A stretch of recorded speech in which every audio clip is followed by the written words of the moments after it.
ನಿನ್ನನ್ನು ಪ್ರೀತಿಸದಿರಲಾಗಲಿಲ್ಲ ನನಗೆ. ಸಂಚಿಕೆ 74. HR ಮ್ಯಾನೇಜರ್ನ ಕ್ಯಾಬಿನ್ಗೆ ಹೋದವಳು.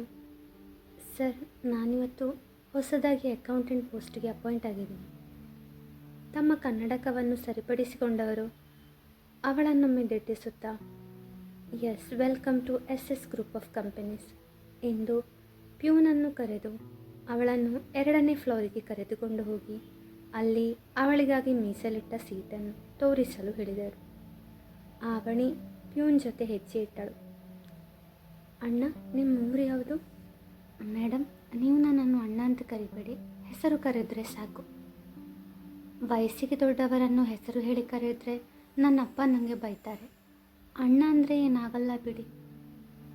ಆಫೀಸಲ್ಲಿ ಚೇತು ಮತ್ತು ಐಶ್ವರ್ಯಳನ್ನು ಹೊರತುಪಡಿಸಿ ಎಲ್ಲರೂ ಅವರನ್ನು ಪ್ಯೂನ್, ಇಲ್ಲಿ ಬಾರು ಅಥವಾ ಏ ರಾಮು ಬಾರು ಇಲ್ಲಿ ಎಂದು ಕರೆಯುತ್ತಿದ್ದರೆ ವಿನ ಯಾರೂ ಗೌರವದಿಂದ ಮಾತನಾಡಿಸುತ್ತಿರಲಿಲ್ಲ. ಅವಳು ಅಣ್ಣ ಅಂತ ಪ್ರೀತಿ ಹಾಗೂ ಗೌರವದಿಂದ ಕರೆದದ್ದು ಕೇಳಿ ಅವರ ಕಣ್ಣಂಚು ಒದ್ದೆಯಾಯಿತು. ಅಣ್ಣ, ನನಗೆ ಸೆಂಟಿಮೆಂಟ್ಸ್ ಎಲ್ಲ ಜಾಸ್ತಿ ಇಷ್ಟ ಆಗಲ್ಲ. ನಿಮ್ಮ ಊರು ಯಾವುದು ಅಂತ ಕೇಳಿದೆ. ಇಷ್ಟ ಇದ್ದರೆ ಹೇಳಿ, ಇಲ್ಲಾಂದರೆ ಪರವಾಗಿಲ್ಲ. ನಾನು ಮಂಗಳೂರಲ್ಲಿ ಇವರ ಬ್ರಾಂಚಲ್ಲಿ ಕೆಲಸ ಮಾಡ್ತಿದ್ದೆ. ನನ್ನ ಮನೆ, ಹೆಂಡತಿ, 2 ಮಕ್ಕಳು ಅಲ್ಲೇ ಇದ್ದಾರೆ. ಮತ್ತೆ ಯಾಕೆ ಇಲ್ಲಿ?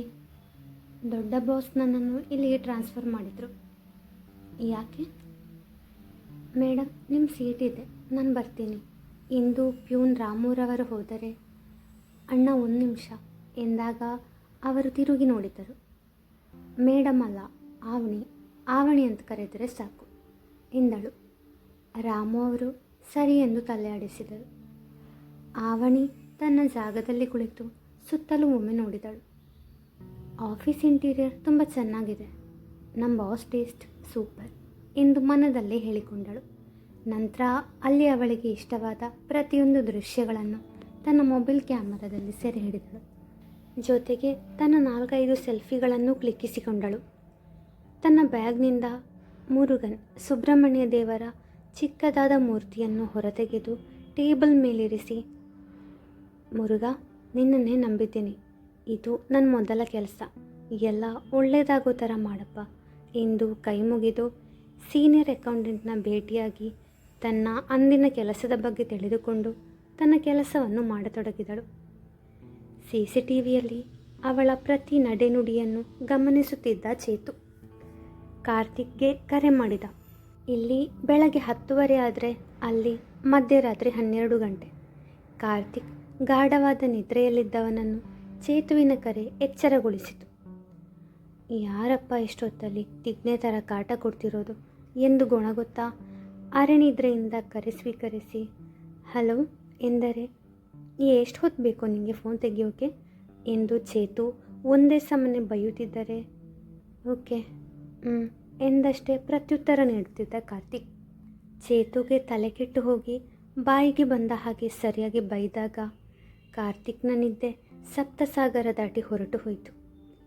ಲೋ, ಸಾಕು ಮಾಡೋ, ಇವಾಗ ಏನಾಯಿತು ಅಂತ ಈ ರೇಂಜ್ಗೆ ಬೈತಾ ಇದೆಯಾ? ಬೈಯದೆ ಇನ್ನೇನು ಮಾಡಲಿ ಹೇಳು? ನಾನಿಲ್ಲಿ ದೊಡ್ಡ ಕನ್ಫ್ಯೂಷನ್ನಲ್ಲಿದ್ದೇನೆ. ನೀನು ನೋಡಿದರೆ ಏನೇನೋ ಕನವರಿಸ್ತಿದ್ದೆ. ಲೋ, ನಾನಿರೋದು ಅಮೇರಿಕಾದಲ್ಲಿ, ಇಲ್ಲೀಗ ಮಧ್ಯರಾತ್ರಿ ಕಣೋ. ಸುಮ್ಮನೆ ನನ್ನ ಪಾಡಿಗೆ ನಾನು ಆರಾಮಾಗಿ ನಿದ್ದೆ ಮಾಡ್ತಿದ್ದೆ. ಈಗಲೇ ಕಾಲ್ ಮಾಡುವಷ್ಟು ಅರ್ಜೆಂಟ್ ವಿಷಯ ಏನಿತ್ತು? ಅದೇ ಕಣೋ, ಇವಳು ಅವಳೇನಾ ಅಂತ ಡೌಟ್ ಬರ್ತಿದೆ. ಯಾರು? ಅವಳು ಕಣೋ. ಒಂದು ವೇಳೆ ಅವಳೇ ಇವಳಾಗಿದ್ದರೆ ತನಗೆ ಇಷ್ಟವಿಲ್ಲದ ಮಾಡರ್ನ್ ಬಟ್ಟೆ ಹೇಗೆ ಹಾಕ್ಕೊಳ್ತಿದ್ಲು? ಒಂದು ವೇಳೆ ಇವಳು ಅವಳಲ್ಲ ಅಂತ ಆದರೆ ಇವಳು ನನ್ನ ಹತ್ರ ಬಂದಾಗ ನನ್ನ ಹೃದಯ ಯಾಕೆ ಜೋರಾಗಿ ಬಡಿದುಕೊಳ್ಬೇಕಿತ್ತು? ಚೇತು ಮಾತನ್ನು ಕೇಳಿ ಏನೂ ಅರ್ಥವಾಗದೆ ತಲೆ ಕೆರೆದುಕೊಂಡ ಕಾರ್ತಿಕ್ ಕೊನೆಗೆ ನಾನವಳಲ್ಲ ಎಂದು ಹೇಳಿದ. ಅಯ್ಯೋ, ನಾನು ಹೇಳೋದನ್ನು ಸರಿಯಾಗಿ ಕೇಳು. ಏನು ಹೇಳಬೇಡ ಕಣೋ, ಪ್ಲೀಸ್, ನಾನು ನಿದ್ದೆ ಮಾಡ್ತೀನಿ. ನಿನ್ನ ತಲೆ ಬುಡ ಇಲ್ಲದೆ ಇರೋ ವಿಷಯ ನಾಳೆ ಬೆಳಗ್ಗೆ ಮಾತಾಡೋಣ, ಪ್ಲೀಸ್ ಕಣೋ. ಲೋ, ನನ್ನ ಮಾತನ್ನು ಕೇಳು. ಸರಿ ಬಿಡು, ನನ್ನ ಮಾತನ್ನು ಕೇಳಬೇಡ. ನಾನು ನಿನಗೇನೋ ತೋರಿಸಬೇಕು, ಇದು ವಿಡಿಯೋ ಕಾಲ್ ಮಾಡ್ತೀನಿ ಎಂದು ಕರೆ ತುಂಡರಿಸಿ ವಿಡಿಯೋ ಕಾಲ್ ಮಾಡಿದ. ತದನಂತರ CCTV ಕ್ಯಾಮರಾದಲ್ಲಿ ಆವಣಿಯನ್ನು ತೋರಿಸಿದ.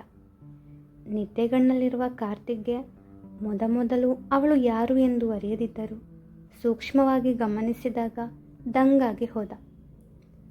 ಇವಳು ನೋಡೋಕೆ ನನ್ನ ತಂಗಿ ಥರ ಇದ್ದಾಳೆ. ಹೌದು ಕಣೋ, ಅದಕ್ಕೆ ನಿನಗೆ ಕಾಲ್ ಮಾಡಿದ್ದು. ಆದರೆ ನನ್ನ ತಂಗಿ ಈ ಥರ ಡ್ರೆಸ್ ಹಾಕೋಕ್ಕೆ ಚಾನ್ಸೇ ಇಲ್ಲ ಕಣೋ. ಅಷ್ಟೇ ಅಲ್ಲ ಕರ್ತಿ, ಇವಳು ಓದಿರೋದು ಎಮ್.ಕಾಮ್. ಇವಳು ನಿವಿ ಆಗಿರೋದಕ್ಕೆ ಸಾಧ್ಯ ಇಲ್ಲ ಕಣೋ. ನೋಡೋಕೆ ನಮ್ಮ ನಿವಿ ಥರ ಇದ್ದಾಳೆ ಅಷ್ಟೆ. ನೀನು ನಿನ್ನ ಕೆಲಸ ನೋಡು, ನಾನು ಮಲಗ್ತೀನಿ, ಬಾಯ್ ಎಂದು ಕರೆ ಸ್ಥಗಿತಗೊಳಿಸಿದನು ಕಾರ್ತಿಕ್. ಮತ್ತೆ ನನ್ನ ಹೃದಯ ಬಡಿತ ಏರುಪೇರಾಗಿದ್ದು ಯಾಕೋ. ಹಲೋ ಹಲೋ ಕಟ್ ಮಾಡಿಬಿಟ್ಟ. ಮಧ್ಯಾಹ್ನ ಊಟದ ಹೊತ್ತಿಗೆ ಎಲ್ಲರೂ ಕ್ಯಾಂಟೀನ್ಗೆ ಹೋಗಿ ಊಟ ಮಾಡುತ್ತಿದ್ದರು. ಕ್ಯಾಂಟೀನ್ ಇರುವುದು ಫಸ್ಟ್ ಫ್ಲೋರ್ನಲ್ಲೇ. ಐಶ್ವರ್ಯ ಕ್ಯಾಂಟೀನ್ಗೆ ಬಂದಾಗ ಅಲ್ಲಿ ಆವಣಿಯನ್ನು ನೋಡಿ ತನ್ನ ಕಣ್ಗಳನ್ನು ತಾನೇ ನಂಬದಾದಳು. ಅವರಿಬ್ಬರನ್ನು ದೂರದಿಂದಲೇ ನಿರೀಕ್ಷಿಸುತ್ತಾ ಊಟದಲ್ಲಿ ಕೈಯಾಡಿಸುತ್ತಿದ್ದ ಚೇತು. ಆವಣಿ ಆಫೀಸ್ ಸ್ಟಾಫ್ ಒಬ್ಬೊಬ್ಬರ ಪರಿಚಯ ಮಾಡಿಕೊಂಡು ಮಾತನಾಡುತ್ತಿದ್ದವಳು.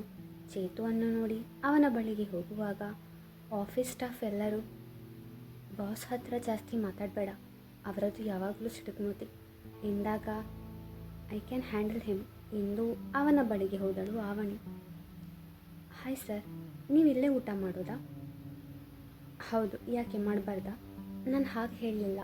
ಸಾಮಾನ್ಯವಾಗಿ ಬಾಸ್ ಅವರಿಗೆ ಮನೆಯಿಂದ ಊಟ ಕಳಿಸ್ತಾರೆ, ಅದಕ್ಕೆ ಅಂದೆ.